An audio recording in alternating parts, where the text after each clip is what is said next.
News, सच जरूरी है। नमस्कार, आप देख रहे हैं MNS न्यूज लाइव। मैं हूं आपके साथ चांदनी पाठक। एक नजर डालते हैं आज की खास खबरों पर। 2 युवकों की पानी में डूबने से मौत। खारुल नदी में डूबने से 2 युवकों की मौत हो गई। पाटन ब्लॉक के ग्राम जामराव में सैर सपाटा के लिए खारुल नदी के किनारे पहुंचे 2 युवक नदी में बह गए।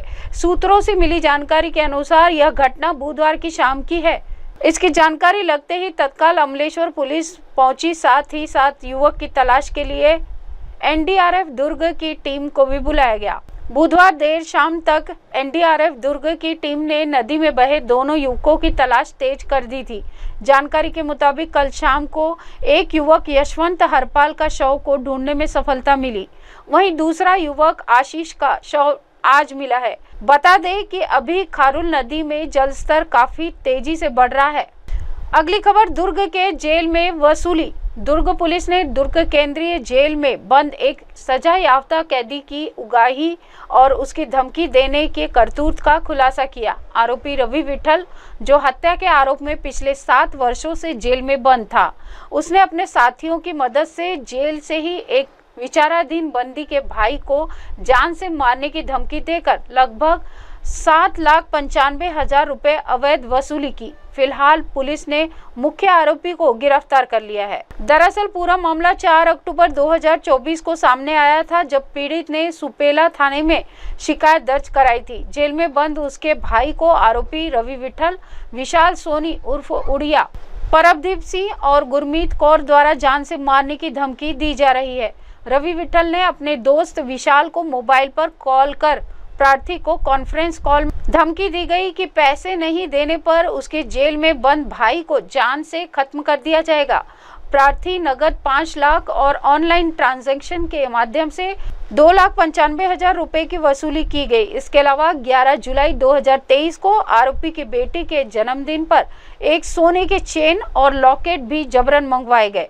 19 जुलाई 2023 को न्यायालय परिसर में भी धमकी देकर आरोपी को 5 लाख रुपए नगद दिए गए, जिसे आरोपी की मां गुरमीत कौर और भाई परबदीप ने लिया। इस मामले में पुलिस ने पहले ही माहेश्वरी बघेल, गुरमीत कौर और विशाल सोनी को गिरफ्तार कर जेल भेज दिया है। वहीं मुख्य आरोपी रवि विठल को 21 जुलाई 2025 को प्रोडक्शन वारंट पर लाकर पूछताछ में जुर्म कबूल करने पर न्यायालय में पेश किया गया और उसे वापस राजनांदगांव जेल भेज दिया गया। दुर्ग SP पद्मश्री तंवर ने बताया कि मामले में आगे की जांच जारी है और जेल से अपराध संचालित करने वाले के खिलाफ सख्त कार्रवाई की जाएगी। थाना सुपेला में प्रार्थी के द्वारा अक्टूबर 2024 में एक रिपोर्ट दर्ज कराई गई है कि प्रार्थी का भाई छावनी थाना के अपराध में केंद्रीय जेल दुर्ग में निरुद्ध है और वह सजा काट रहा है। प्रार्थी के भाई को रवि विठल एवं उसके सहयोगियों के द्वारा वहाँ डरा धमकाकर पैसे की वसूली के नाम से मतलब उसे डराया धमकाया जा रहा है और पैसे वसूल भी किए गए थे। इसी प्रकरण में राहुल विठल की गिरफ्तारी कर उसे न्यायिक रिमांड पर भेजा गया। दुर्ग से पद्मश्री तंवर, MNS न्यूज। अगली खबर गरियाबंद में जिला प्रशासन ने जिले के अति गंभीर कुपोषित बच्चों को गोद लेकर 6 माह तक अतिरिक्त पोषण आहार देने का अभियान चला रही है। स्वयं कलेक्टर से लेकर सारे ऑफिसर और जनप्रतिनिधि मिलाकर अब तक 920 में से 650 अति गंभीर कुपोषित बच्चों की गोद लेने की सहमति पत्र महिला बाल विकास विभाग को दिया है। Voice over. आगामी 25 जुलाई से जिला प्रशासन शिशु रोग विशेषज्ञों की मदद से मेगा निःशुल्क स्वास्थ्य परीक्षण शिविर का भी आयोजन किया जा रहा है। दरअसल जिले में गंभीर कुपोषित बच्चों के प्रतिशत देखकर स्थानीय सांसद और विधायक ने गोद लेने की परंपरा की शुरुआत करने की सलाह दी है। सांसद विधायक एक गांव को गोद लेकर वहां के गंभीर कुपोषित बच्चों को देखरेख का जिम्मा भी उठाने जा रहे हैं। जनप्रतिनिधि भी इस अभियान की तारीफ कर रहे हैं। गरियाबंद जिले में 1000 से अधिक बच्चे कुपोषित हैं। उन कुपोषित बच्चों को गोद लेने का कार्य जिला प्रशासन के द्वारा की जा रही है। जनप्रतिनिधि हैं, अधिकारी कर्मचारी हैं, समाज सेवियों के द्वारा ली जा रही है। इसी तारतम्य मैंने भी 2 बच्चों को गोद लिया है और 6 माह तक उनकी संपूर्ण जिम्मेदारी हमारी है और पूरी ईमानदारी के साथ हम लोग उस जिम्मेदारी को पूर्ण भी करेंगे। लेकिन यहाँ पर मैं कहना चाहूंगा, शासन द्वारा बहुत ज्यादा ध्यान दे रही है कुपोषण से शिकार बच्चों के लिए, बहुत ज्यादा उसमें संसाधन भी लगा रही है। निश्चित तौर पर अगर धरातल इम्प्लीमेंट हो गई होती तो ये जो गोद लेने का कार्य है, मैं नहीं मानता कि ये स्थिति नौबत आती, लेकिन कहीं न कहीं शासन और प्रशासन को गंभीरता से ध्यान देनी चाहिए उन बच्चों के प्रति, तब जाकर के कुपोषण से हम लोग को मुक्ति मिल सकती है। अभी हम लोग गंभीर कुपोषित बच्चों को गोद दिलाने का कार्यक्रम कर रहे हैं। एक्चुअली दिशा समिति की बैठक में माननीय सांसद महोदय और जो हमारे विधानसभा क्षेत्र के दोनों विधायक महोदयों ने जिले के कुपोषण के प्रतिशत पर गंभीर चिंता व्यक्त किया था, और अभी वर्तमान में जिले में लगभग 1250 बच्चे ऐसे हैं जो अति गंभीर कुपोषित हैं, जिनमें 0 से 3 साल के 920 बच्चे हैं। ऐसे बच्चे आंगनबाड़ी केंद्रों में प्रतिदिन नहीं आते हैं।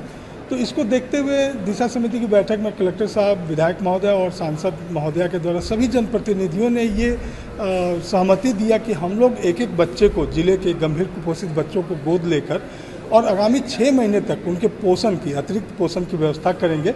और सभी ने ये सहमति दिया है कि हम 500-500 रुपया ऐसे बच्चों के अतिरिक्त पोषण आहार के लिए, जो आंगनबाड़ी के अतिरिक्त होगा, हम प्रदाय करेंगे और इन बच्चों का केयर करेंगे। इसी तारतम्य में हम लोग सभी अधिकारी, जितने पंचायतों के नोडल अधिकारी हैं, जितने सरपंच हैं, सभी इसको गोद लिए। अभी तक 920 0 से 3 साल के बच्चों में लगभग 650 बच्चों को लोगों ने अपनी सहमति प्रदाय की है गोद लेने का। भारी उत्साह है जनप्रतिनिधियों में।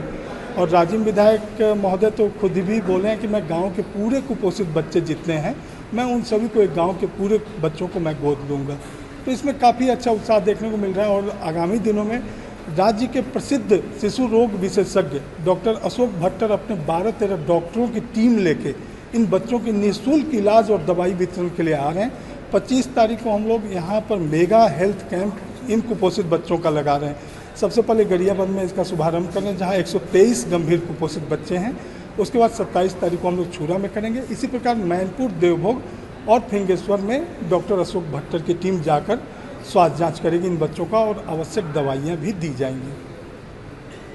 इसी के साथ देश दुनिया की तमाम खबरों के साथ जुड़े रहें और देखते रहें MNS न्यूज़ लाइव। नमस्कार। हाय हेलो नमस्कार, मैं हूं पंकज विष्णु और आप देख रहे हैं MNS न्यूज़। आप देख रहे हैं MNS न्यूज़, सच